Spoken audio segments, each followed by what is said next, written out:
Joe! Joe on Joe is the only podcast where Joe talks about Joe. And now, your host, Joe Slepsky. Hey everyone, welcome back to Joe on Joe. It's me, your host, Joe Slepsky, and this is the only podcast where we watch every episode of G.I. Joe, Real American Hero, the cartoon, in sequential order, and we comment on it mystery science style. Very excited this week because I've got next to me, I've got a man who likes to place his hands in the undercarriage of felt creatures. He's a puppeteer, he's a friend, and most importantly, kids, his name is also Joe.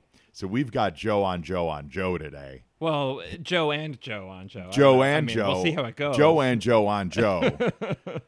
Welcome, Joe Annabi, puppeteer, fellow coworker at Golden Apple Comics. Welcome to the show, Joe. Thanks, Joe. I'm happy to be here. I'm happy to know that this exists at all. That was a pleasant surprise when I started working at the comic store. We are out there. We exist. And I'll have to yell at my marketing person for not reaching Albuquerque. Yeah. So, Joe, you're relatively new to L.A. You're from like Albuquerque, but you were like born in L.A., spent time here. My roots are in L.A. I've got family here in L.A. I've spent a lot of vacations here, but I've never worked in or gone to school in Los Angeles. I was born and then quickly left this state and only just returned in January. So. And, well, welcome. Thank you. And I love what you do. You are a puppeteer. I am a puppeteer. I do make puppets and also put my hands in their nether regions, as you stated. Sweet. Yeah, that's mostly the kind of puppetry I do is like Muppet-style puppetry for television, felt and foam, bright-colored monsters. I like the Henson aesthetic. How'd you get into that when you were young? Like, what was it about that appealed to you? I don't know. It's one of my earliest fandoms alongside G.I. Joe. Sure. But yeah, there was something always magical about the Muppets to me. Kermit the Frog, I think, is one of my early personality models. I dig that guy. He's got a good soul. He's pretty great. Yeah, he's pretty great. And I think having a good soul is the appropriate description of Kermit. And the calm at the center of a storm of chaos. Mm-hmm. He like leads without being overbearing and stuff like that. But he can freak out if he needs to. Like, I don't know. He's a good good role model. When he freaks out, it's the best. His arms go all crazy. Yeah. Just like the inflatable wavy guys in the wind, and he's like, ah! Yeah, it's just so good. Definitely. Was it the movies or the TV like the variety show TV show, or what era of Muppets were you getting into? I mean, I loved all of it. Early on, my very favorite of the films was Muppets Take Manhattan, but I had what are those things called? The little discs with the frames. Viewmasters. Viewmaster, yeah. Yes. I had Viewmasters of the Muppet movie, and I was obsessed with that. It was like that was magic on its own. Well, Viewmasters were magic. I still kind of don't understand how they worked. It was a 3D effect, I believe. Yeah. And I believe that when you flipped it, it was the same image but slightly different. So your right eye would see one version of it, and your left eye would see the other version of it, and so it would give it the 3D effect. Totally. I think that's what. And Viewmaster I would was. mess with I was obsessed with the functionality of it, and because you had to backlight it also. So I would mess around with the lights and just use one eye at a time, and I was trying to how does this magic spell work? And it was definitely acid for the children. And then the images I'm looking at are great. I remember one particular frame, and it was before I had seen the movie. I remember one particular frame of when Animal becomes gigantic and busts through the roof of that saloon. I was just like, oh my God, this puppet is so big. It's like the scaling of everything about the Viewmaster and that particular image. It was just like mind expanding. So that was a part of it. But also when I was a kid, I was often at home while my parents were at work. And there were we were a big TV house. There were TVs all over the place, and I kind of had free roam on all of that. So sometimes if I woke up and the sun wasn't up yet, I would go over to the TV, turn it on, and have the volume really low. And I didn't know how clocks or time worked. But if I, at just random luck of the draw, turned on the TV and turned it to WGN, the Muppet Show would be on. And so it was like I would try to recreate that, like recast that spell. It was magic to me because, no understanding of time and space. I just go to this box, and hit a Muppets button, would always be and on. the Muppets would sometimes be on, but I didn't know how to replicate it reliably. That's so fantastic. I was always like, oh yes, that thing is on again. Like, I don't know how to get this consistently, but every time I got it, it was like I scored. It was like winning the lottery. That is great. I loved the Muppets. We watched the show regularly. The movie, I loved the first movie. The caper left me a little cold. I like the caper, but not knocking it, but I absolutely I gotta be true to my child's intuition, and I didn't dig it. I remember not liking caper, but I loved Manhattan. Yeah, Manhattan. I loved Manhattan. I think Manhattan informs my understanding of sexuality, even because there's a romance between Kermit and a human woman. That's true, and which is so apt for today's episode of G.I. Joe, and I'm not even going to stretch there, but continue. Yeah, no, I'm excited. And I'm going to take it a step further into being apt for today's episode. I thought the relationship between Kermit and the human woman was way better, way more functional than the relationship between Kermit and Miss Piggy. Yeah. And he would have been better off just sticking with that lovely, nice she was delightful waitress. Yeah, she was great. So I was a big supporter of. I shipped that. Yeah. And it also, like, it didn't seem weird, or there was nothing about the way it's presented that makes you question the is that okay? Like, right. It was just totally normal. It is what it is. Well, I mean, they're a world where pigs and frogs can hook up. Yeah. Where whatever Gonzo is and chickens. Humans and whatever's. Yeah. There were always romances on the show. Yeah. Like, it was always like the guest star of the week, Piggy would hit on him. Right. Or like Debbie Harry. Yeah. Everyone thought she was hot. Yes, and was like Piggy. If it was a hot woman, Piggy would be upset because she thought she was flirting with Frog. Well, she's used to being the Smurfette. Yeah. Very weird show. Love it. Totally. But all of that. That's like where my understanding of, like, I think relationships really was formed. Okay. And so flash forward to Tim Burton's Planet of the Apes film. Yeah. I was 100% okay with and encouraging of the Mark Wahlberg, Helena Bonham Carter as an ape relationship. The studio put the kibosh on that. Tim Burton wanted to push harder into that territory. Did he? Tim Burton wanted them to get it on. But they were not allowed to because the studio said, that's disgusting. No one wants that. But you're so damned ugly. To quote the original Planet of the Apes. Yeah. I was like, I don't know, Helena Bonham Carter as an ape. It's like, it's not bad. I'm into that. Yeah, she's those cheekbones. Yeah. Like, that jawline. I don't care, ape or not. Most of my friends did not agree with me. I was like, man, I wish they had gone there. Like, I wanted that to happen. And I firmly blame that on Muppets Take Manhattan. Well, right. Actually, as we talk, right in front of me is the Howard the Duck omnibus. Oh, is that Howard the Duck? Is that like Penthouse for you? I love Howard the Duck.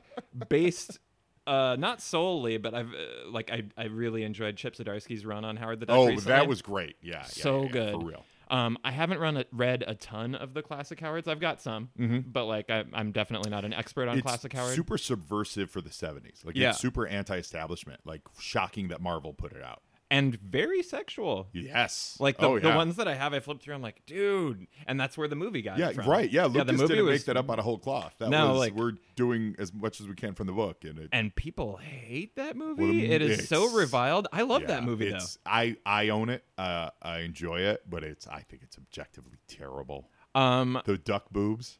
The duck boobs are funny. It's whatever.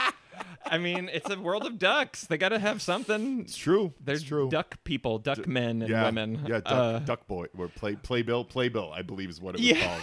It was called yes, Playbill. It is. But that's another one. The relationship between Howard and Back to the Future's mom. Leah Thompson. Yeah. Leah Thompson. Mm-hmm. Yeah. Big fan and supporter of that too. That was another one that, like, between that and Muppets Take Manhattan, my fragile little mind was warped. So yeah, So when did you pick up your first puppet? Or do you remember what it was? I was here in Los Angeles visiting my father and his new wife, and living in Albuquerque at this point.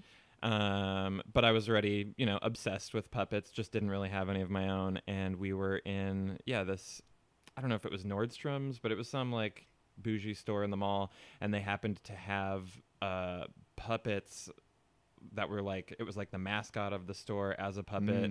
And I've never seen it before or since, but at this time there was a puppet in there that was a lion, and he had like a denim jacket with a gold star, gold lame star on the back. And it was probably like $50 to $100. I don't know how much it was, but it was a stuffed animal that you could put your hand in the back of his head, and then he was a puppet. So it didn't have any control rods for the arms, and you didn't put your hand up its ass.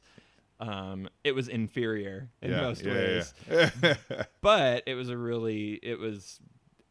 a very flexible mouth, very articulate mouth, and it allowed you to do like Kermit-esque things with the mouth as far as the expression, which is like the most expressive kind of puppet mouth you can have. When Kermit like squirrels up his jaw, exactly. Like, there's so much you can. I'm consternated. That look is so great. There's a range there that you can't. Most of the puppets I make, they have like hard mouth plates, is what you call it. Like I make them out of like foam core or something like that, so you don't get a lot of articulation or play there. Do you still have that first puppet? Did you say did he survive over the years, or? I think not as Did you eventually use him to wash your car? No, I used him to vent frustrations in high school or something.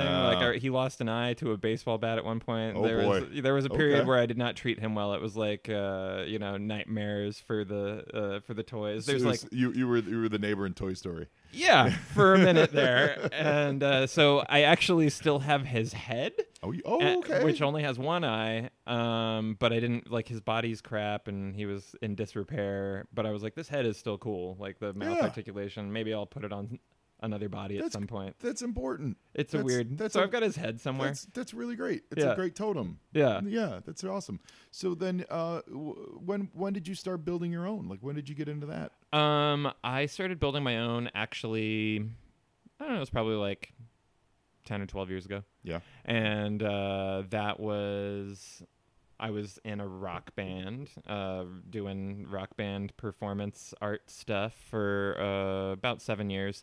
And around year 5, year 6, like Gwar meets Crank Anchors. Well, that's what I was starting to think. Like, hey, maybe we could go in that. I mean, I actually did see Gwar, and I was like, fuck, they're so cool. The costumes are great. Like, the stage production is amazing. Yeah. Like, what could we do that's not ripping Gwar off, but like that's more performative? I always maintained that we would all be wearing costumes. Like, there would be some kind of visual element. But then, what instrument do you play? Keys, but weird stuff in general. I was always like, my bands, I never joined someone else's band and like was handed sheet music because that would have gone well for them. They were my bands that I was leading, but I was making sure that we were really weird. Cool. Like no guitar, bass, drums. Like I didn't want traditional anything. It was influenced by like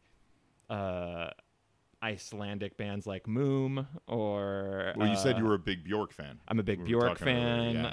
Godspeed You Black Emperor. Camellia Set Istavat more accurately is compared to us in like the randomness and the scope and like the soundscapiness. But like Warren Ellis, the comic writer, actually, he was, when he started doing podcasts, we were featured on like 2 of his early podcasts. Really? The band was called Yoda's House. Yoda's House. Yeah.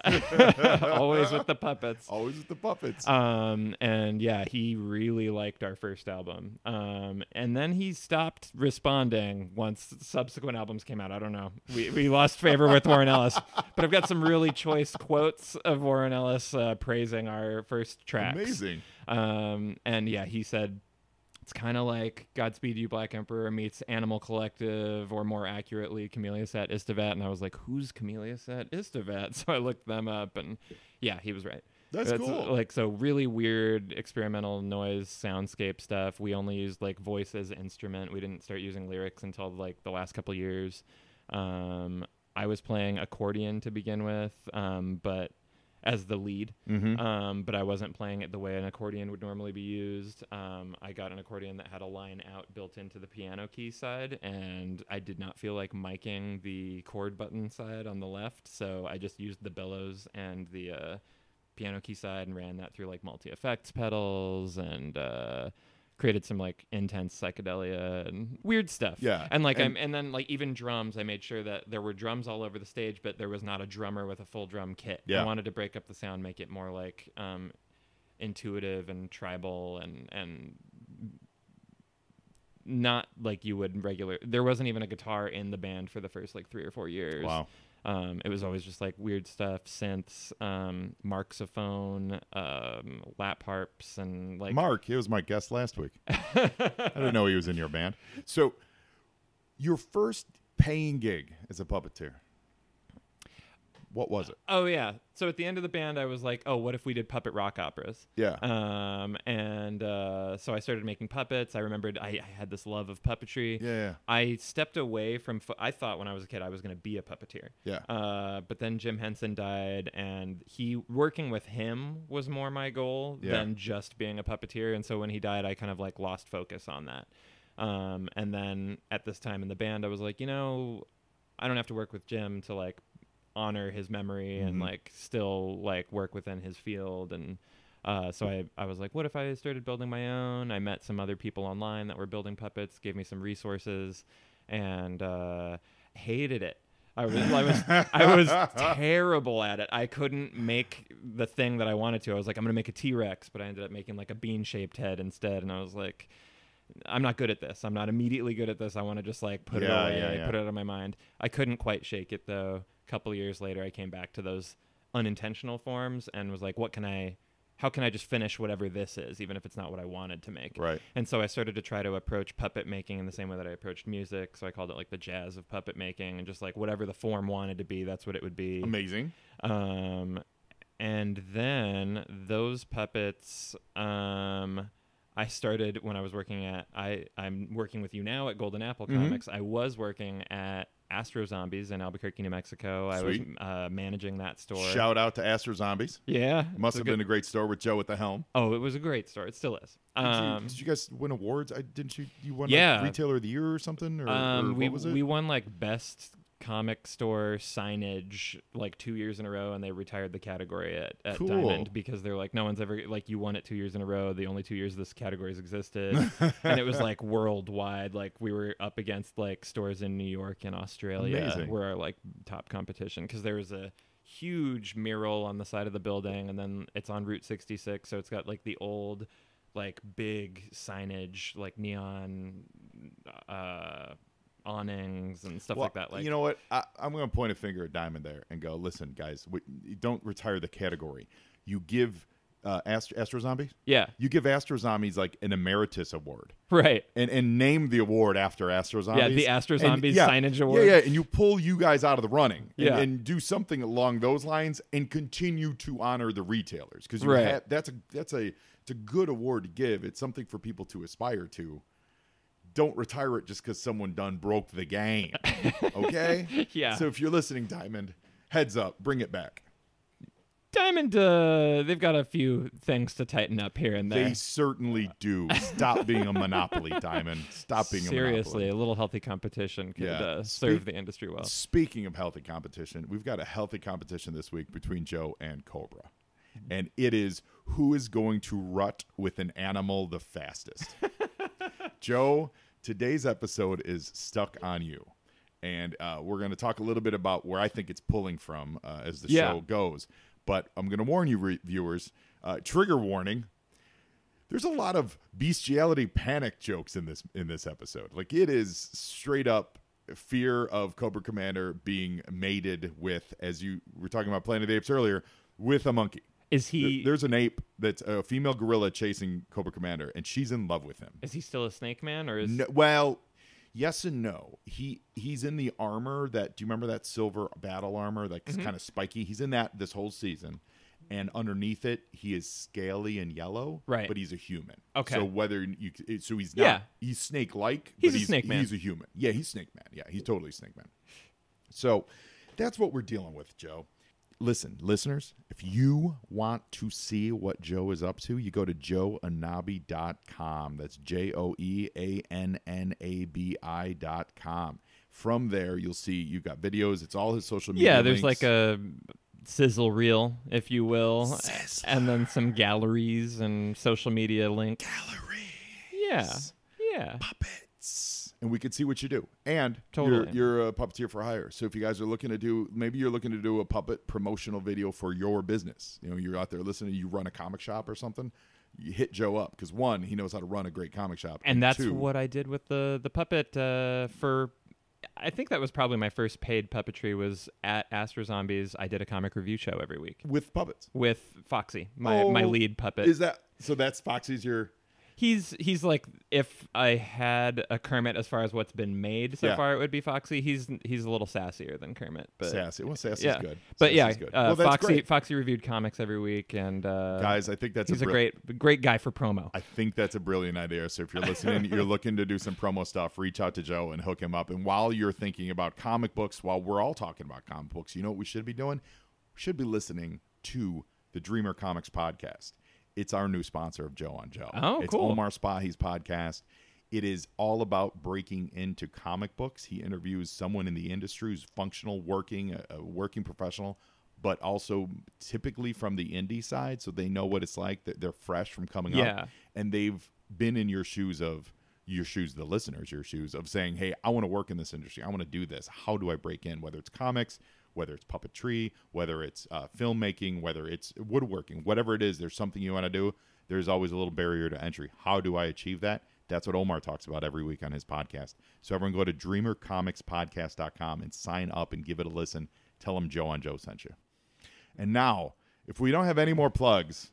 No more plugs? No plugging. One more plug for me. Follow me on social media, guys, at Joe and Joe Pod. Go to at Joe and Joe Pod on Facebook and Instagram. Send me an email to joeandjoepod@gmail.com. If you want to be a guest on the show, I absolutely adore having listeners on the show. It's super easy. We knock it out in an hour. It's so much fun. You guys send me an email to joeandjoepod@gmail.com. We'll have you on. Now, are you ready for Stuck on You? This is the final episode of Season 1 of the DIC, Joe. I'm ready to see if I remember it from my youth. They may have saved the worst for last. All right, listeners, get your DVDs ready, and here we go. So we are getting tough. This final episode, the DIC. So do you recognize this? Is this the season that you were pining for in our earlier convo? I love it all, except G.I. Joe Extreme. I think that's when I was no longer down. It's funny you say that. Teaser, everyone. I have the DVDs for G.I. Joe Extreme. I may be doing them on this show. I'm not sure yet. I haven't watched them all the way through. And also, I know that a lot of my listeners don't have them. So actually, that might be a better reason to do it. Right. But I have G.I. Joe Extreme is in the house right now. So we'll see what happens with G.I. Joe Extreme. You know, we still have a whole second season of the DIC to get through. So about another, I think 25 or so episodes of this left. So I mean, it'll be here before we know it. It'll blink and it'll be here. How is this a weekly thing? Yeah. So we're on weekly on this, and then we do the Joe and Joe Illustrated, of course, which is our Patreon podcast. Everybody. So it's written by Stephen Mitchell and Barbara Petty. Stuck on You. And we open with some exciting action. This whole episode is, for me, one of those like action-focused episodes or action-focused comic books, where the fun of it is in the adventure, not necessarily in any like deep plot moments or like intricate schemes by Cobra. This is, who knows what they're up to here. We just open, they're in the middle of a fight. Cobra's already retreating. We got night creepers saving Cobra and pursuing Cobra Commander throughout it. These Skyhawks, they knock Cobra's ship out of the sky. Like, we get right to it. So there's no deep,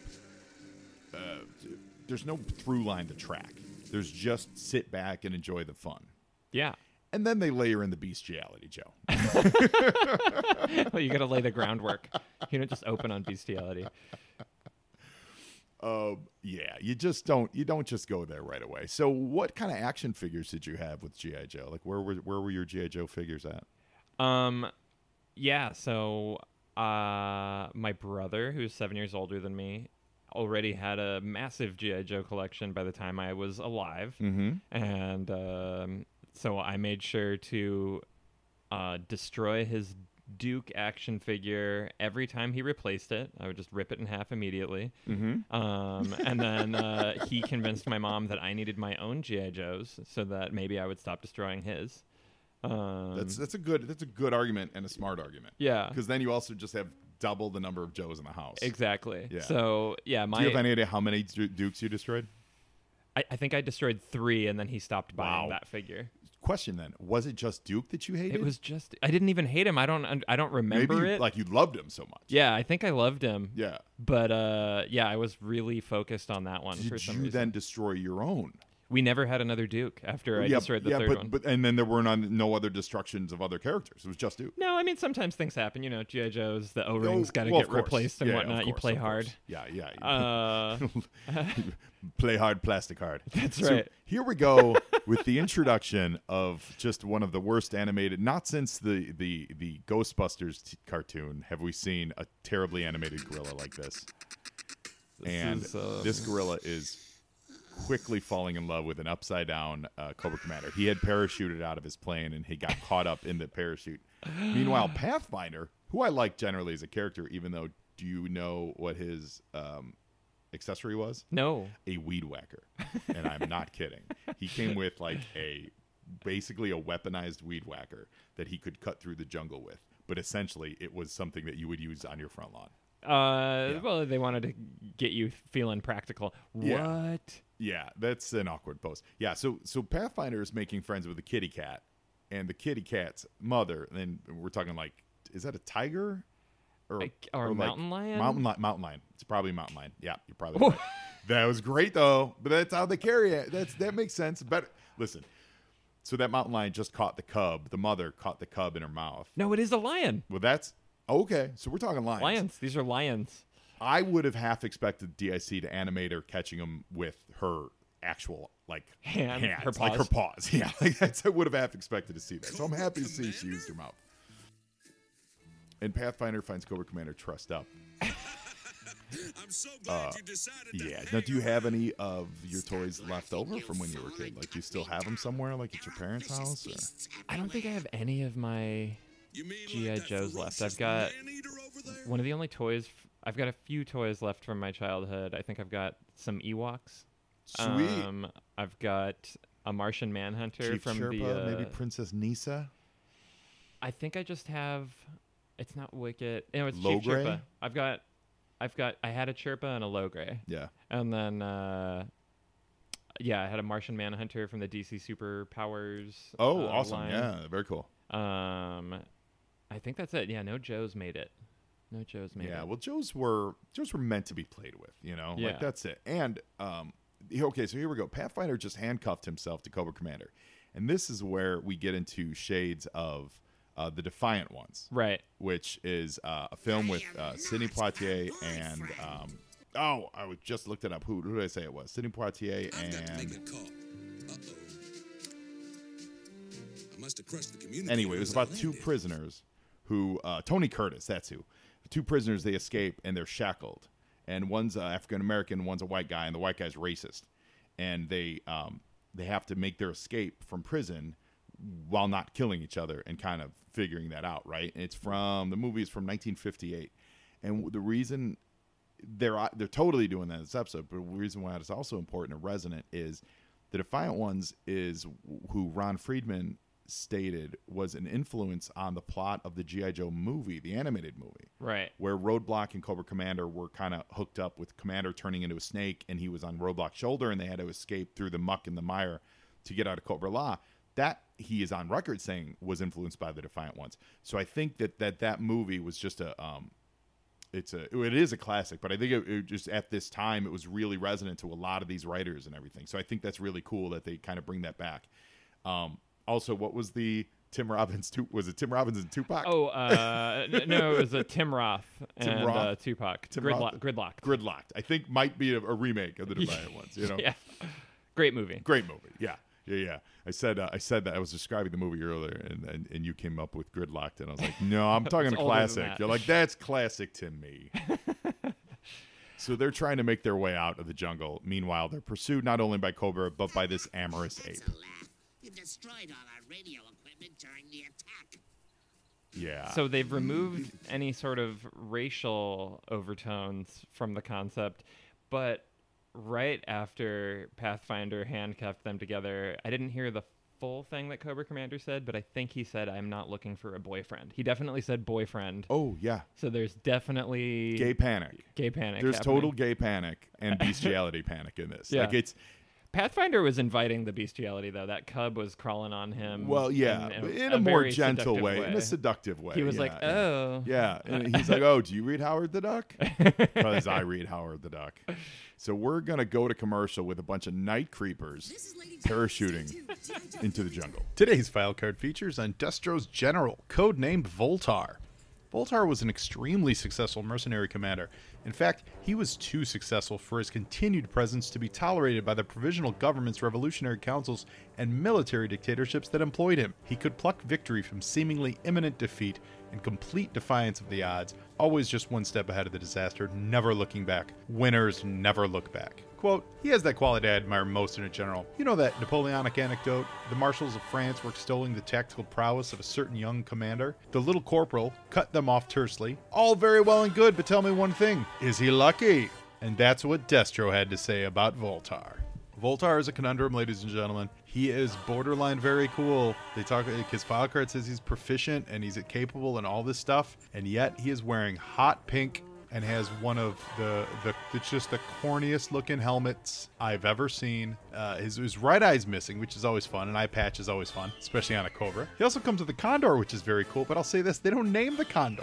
At least on the file card stuff, so maybe they give him a name in the comic book. The Condor has no name. He comes with a submachine gun and a backpack, a rather intricate backpack, actually. And if you look closely at it, it's got a very odd shape on it. That's all I'm going to say, ladies and gentlemen. You need to go to yojo.com and look up Voltar's backpack and then have a good chuckle on me. Now, it's the bar that the Condor gets to rest on, but it looks something different. He's capable. He's got a cool gun. He's got a bird. All those are all things I like, and yet he just has always been played for goofs. I know he was a big player in the comic book. They used him a lot because he was so capable, but I can't support his look. He was later released on a 2-in-1 file card with Muskrat, so it kind of came with it was Voltar and Muskrat, and I wonder if that was because neither of them sold very well, maybe? I don't know. We'll never know. We probably would know if we interviewed someone over at Hasbro that would know, but we're not going to do that because this is Joe on Show. So Voltar, you capable general of the Iron Grenadiers, we salute you.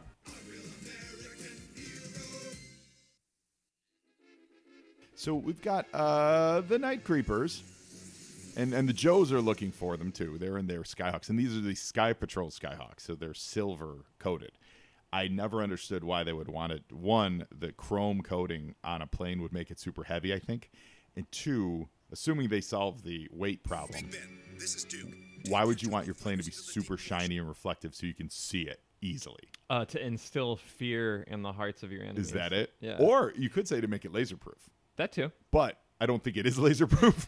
But yeah, it makes for that's I like the Sky Patrol, and they made for cool looking toys. But like the two things that you want in a plane to be lightweight and hard to track in the sky, I feel like they absolutely accomplished neither of those two with Sky Patrol stuff.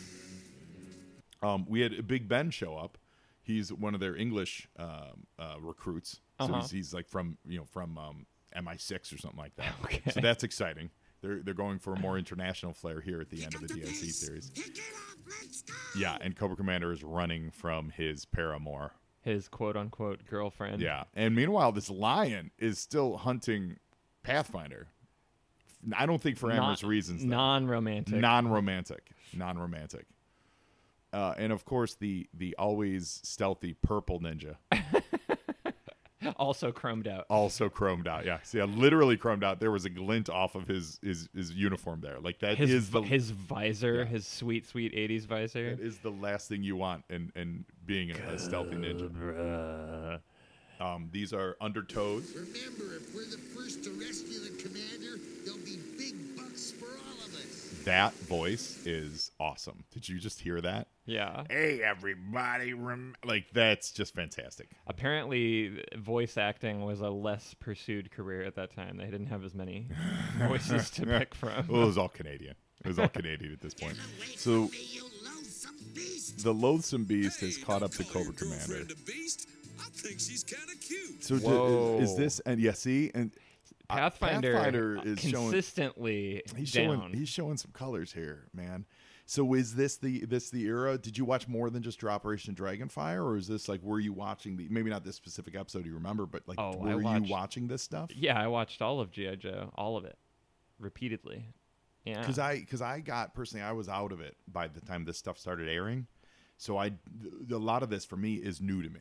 Oh, like what year were you born? I was 75. Oh, okay. So when this episode started, I was like a sophomore in high school, and I was kind of done with G.I. Joe for the time. Right. I was still reading the comic book voraciously, but the cartoon, I wasn't even home when it was on, so it was off my radar. I'm sure I would have watched it, and I know I kept watching if I caught reruns of or whatever, but when it was on normal times, I absolutely was not home. So yeah, this whole silver suited Cobra Commander era was not your cup of tea. He was, well, the action figure was, though. Like, I had the action figure because the action figure came out like a year or two before this. But the animated version of it, no, like it just not on my radar. Yeah, I watched all of it. I thought, so I really liked, I mean, we all loved the movie. Yes. Well regarded. Yes. But then I believe I even remember the video store that we rented the movie from. I don't remember the name of it, but I know where it is on 111th Street, right past Ridgeland. Nice. I know. I believe that was the video store we got it from because I was so excited. You didn't see it in theater? No, it wasn't in the theaters. It never went to the theaters. It never went to the theater? No. Transformers did. Oh, G.I. Joe went straight to video because Transformers scared children when they killed Optimus Prime. Yeah, it was a dark-ass movie. Yeah. So they pulled the release of G.I. Joe and just did straight to video. Wow. But I remember walking in and going, oh, my God, there's a G.I. Joe movie. This needs to happen immediately. It was so good. But then I've always... I don't know where my love of continuity comes from originally, but like comic books, cartoons, Buffy the Vampire Slayer later, like all of my favorite things have long form continuity. Yeah. And you get to watch these characters evolve and stuff. So just the fact that they were carrying these storylines forward, like the movie was the culmination point, but then the story kept going and we still get to see Cobra Commander dealing with his snake-ified body, his affliction. Let's call it what it is. Yeah, his affliction. Yeah, he's afflicted. He's a victim. He's the victim here. All of that. I agree. Continuity. When there were morsels of continuity on these shows, I was just engaged. I was so engaged. It made me want to seek out the original ones. I believe when they did Transformers Beast Wars, that was one of the first ones that was really hardcore. Every episode mattered continuity. Yeah, and Beast Wars was awesome. Yeah, it was great. But like, I was watching it, and I was in college at the time. But I remember coming home and seeing like, oh, let me check this out. It's a new Transformers show, and I was like, wait, they're literally referencing another episode, but it's not a two-parter. Yeah, and then characters would change, and then the change would be reflected in the next episode. Right. We're gonna go to commercial and be right back. Hey listeners, I'm not sure if you've heard the news, but Joe and Joe has started a Patreon, and I'm inviting you along for the ride. Go to patreon.com/JoeandJoePod and check out my page. Right now, there are 2 opportunities for you to help support the show. You can choose to be a grunt or a viper. Grunts get access to all the Joe and Joe episodes and early access to new episodes as they're created. Vipers get all that and access to my all-new spin-off podcast, Joe on Joe Illustrated, where I will be breaking down every single issue of the G.I. Joe comic books page by page in the deepest dive you'll ever hear on G.I. Joe. So go to patreon.com/JoeOnJoePod and see what's happening over at the Fort Wadsworth Motor Pool. We'll see you there. And that kind of continuity is what I think is so vital to why people love comic books and what's so important about comic books and what I think they've gotten away from a lot in the last 15 years. Building that sense of history. Stop restarting things at number one. Make it so that when a reader reads something and you see Tony Stark have an interaction with an ex-girlfriend, give me the reference for the issue that you're talking about. Yeah, they don't ever do an issue reference anymore. No, they don't do it. And I think it's to the detriment of the long-term growth of the industry because whatever the throwaway line is, hey, I can't believe you showed your face here again. And then you move on with your story. Oh, check out issue 238 for reference. And then I'm going to go seek out 238, whether I buy it as a trade or digital or get the actual issue. I'm going to be like, what happened? Like that would motivate people to get on Marvel Unlimited like nothing else. Totally. And they don't do that. There have been pockets of trying to get back to that over the years. But it used to be just a staple of the industry. I'm glad that we're not doing some of that stuff that marked that era. Like, I don't want things to go back to the Chris Claremont inner monologue narration box. Like, you're getting the same thing explained 3 different perspectives. Yeah. It can be overdone. Yeah, it can be overdone for sure. Editorial notes about issue referencing, totally worthwhile. Yeah. So, Joe, one of the things I love to do on my show is ask my guests if you could be a member of the Joe or Cobra team. What would you be? What would your specialty be? And then what would your code name be? And we can work on the code name together. But, like, what would you be if you could be a member of the Joe or Cobra team? Have you given any thought to this? I have given zero thought Yeah, because I sprung it on you, and I forgot to remind you. So think about it now, and we'll jump back into the show, and we'll come back to it. So they're continuing to make their escape through the jungle. This is what I'm talking about, where there's not much of a plot here, which is fine. I don't mean that as a detriment, although Cobra Commander is adamant that the monkey is not his girlfriend. Where there's no twists and turns to this. At least Bernice didn't have as much body hair. Well, and whether or not the gorilla reminds him of an ex. Yes, and he says her name. Tell anyone I told you. Oh, my lips are sealed, your snake ship. What? You're lying, Pathfinder. Yeah, he talks about an ex-girlfriend who had more body hair than the gorilla. And that's what he's into, right? So we're just saying the gorilla is not necessarily out of play for Cobra Commander. It is not his type. Not his type, exactly, yeah.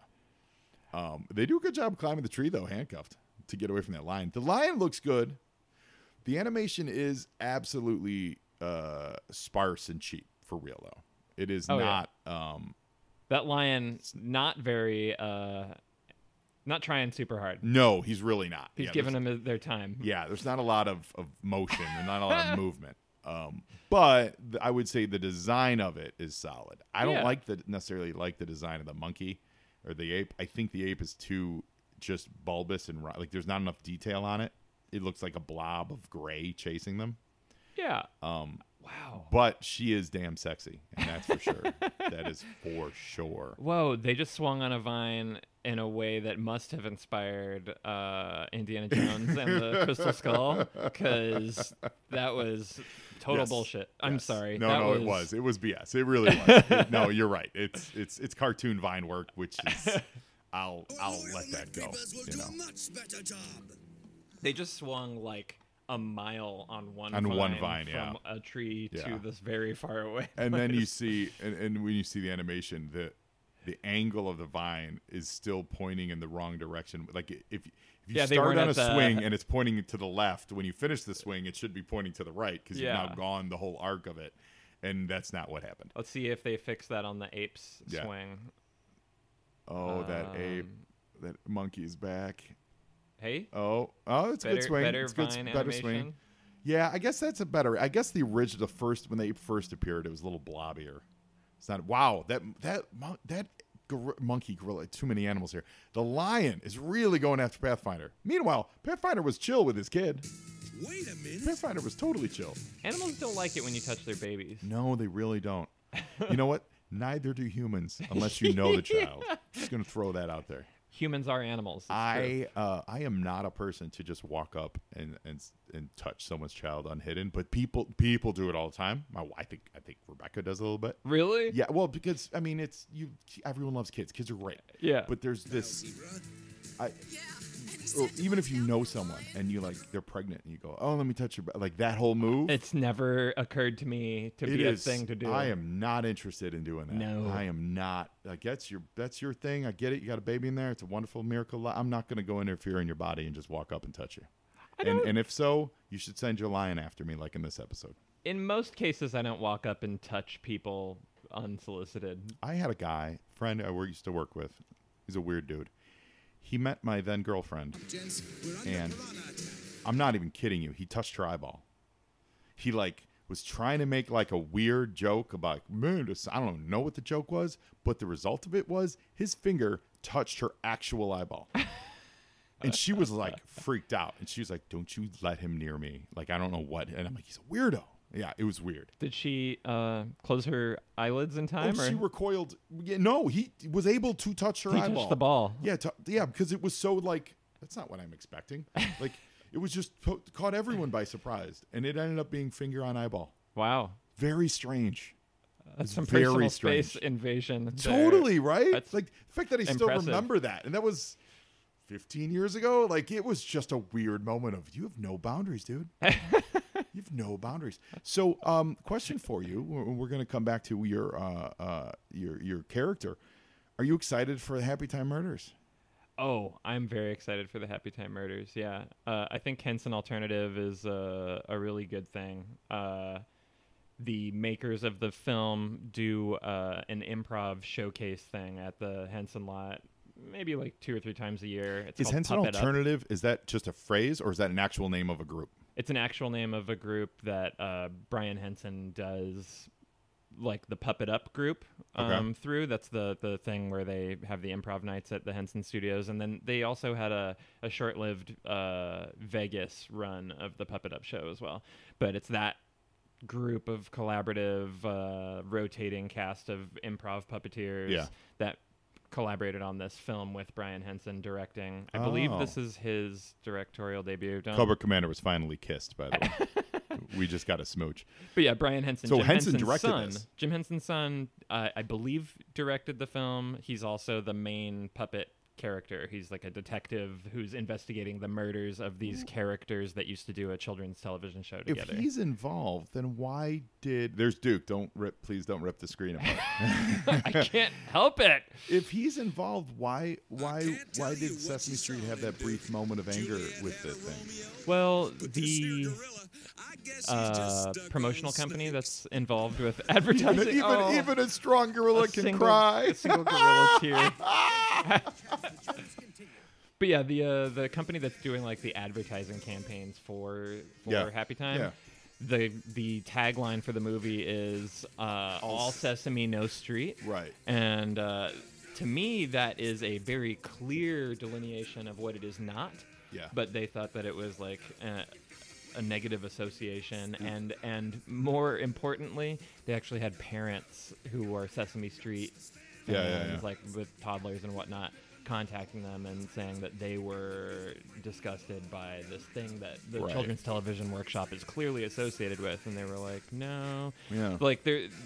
There's all these different corporate holdings that are involved, because Sesame Street was not just a Jim Henson Company thing. It's a Children's Television Workshop existed before the association with the Muppets. Okay. And they asked Jim if he wanted to inject some of his puppety goodness into it. Got it.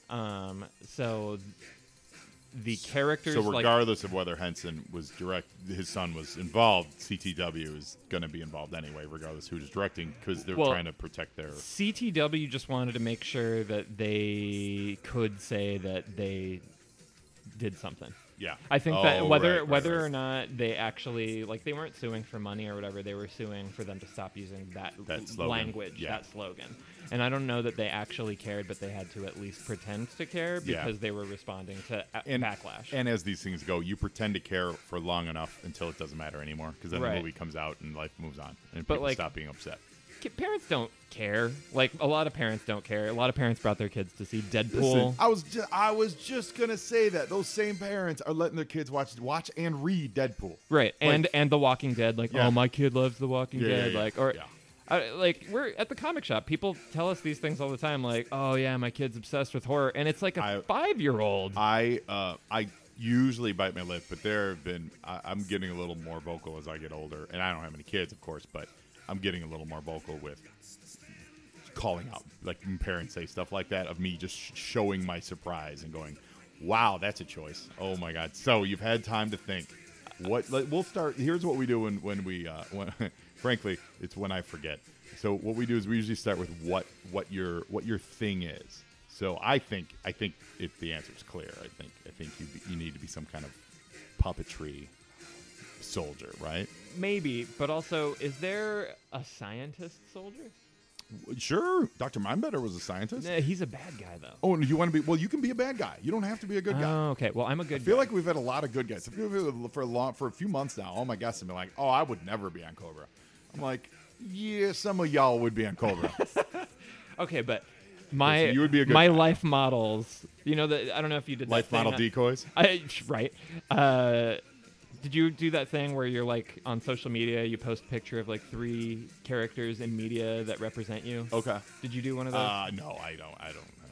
I don't usually. Do that. I don't look down my nose at it, but I usually I'm like I don't have time. I don't have brain capacity to remember to do all that. That was what I don't get involved in most of the mimetic stuff online, but that was one where I was like, that's actually interesting, and it's interesting to see what people are choosing, who they think represents them, and if I agree or not, and stuff like that. And I actually thought long and hard about that. My 3 characters were Spider-Man, Kermit the Frog, and Spock. Oh, great! I think that they each represent characteristics that I regularly display. All of them are good people. Yeah. They don't necessarily always make the right choice. And sometimes they're hard to relate to. Like, Spock is not the easiest, and he's very like, oh, logic, and I'm very that way. I think I know what you're doing. Okay. And then we'll figure out a name for you. Let me pitch this to you. Yeah. Because earlier, and I don't recall right now if you said it on air or not, but we were talking about favorite episodes, and you said you loved the bats. Yes. Right? So bats were Cobra. G.I. Joe didn't have bats. G.I. Joe didn't have a version of the bats. I think you're the scientist that creates the bats, which are puppets, essentially puppets. Right. You create bats, but G.I. Joe version of bats. Yes. So whatever the bat, we figure out that name now, but you create the G.I. Joe version of the bats. So we need, and maybe your name is the puppeteer. Oh, okay. The puppet master. The puppet master. Yeah, you're the puppet master. I'm the puppet master. And you create the robotic soldiers that counter the Cobra bats. Here, I'm gonna add an extra layer. Okay. One of the bats, perhaps, encounters some kind of. He gets sings with the voice of Paul Williams, and he gets damaged. Okay. He gets damaged. His circuitry's corrupted, and one of the G.I. Joe guys reconnects a wire. Some kind of hoo-ha, and this bat finds morality. Okay. And now this bat is the one that he's like, maybe I can reform former bats. Hold on, let me add another layer on that. Okay. Then you, as first you were the puppeteer, you get damaged in battle. You're human. Oh, you get messed up. You get severely messed up. And the Joes happen to have the brainwave scanner from the comic books, Dr. Venom's brainwave scanner. You download your consciousness into that, a bat body, into that version of the morality bat. Yeah. Yeah. I think that's. And then you become the puppet master. Yes. And I'm able to, maybe convert bad bats into good bats through radio waves or something. So So you're a robot, like through Wi-Fi. So I'm hacking their shit with my. So you're an X. You're an X. So let's get this straight. You're an X bat with the brain engrams of a former Joe scientist who worked in robotics. Wait a minute. Okay. Yeah. you're the guy who created the G.I. Joe. Listeners, you'll get this. I don't know if you will.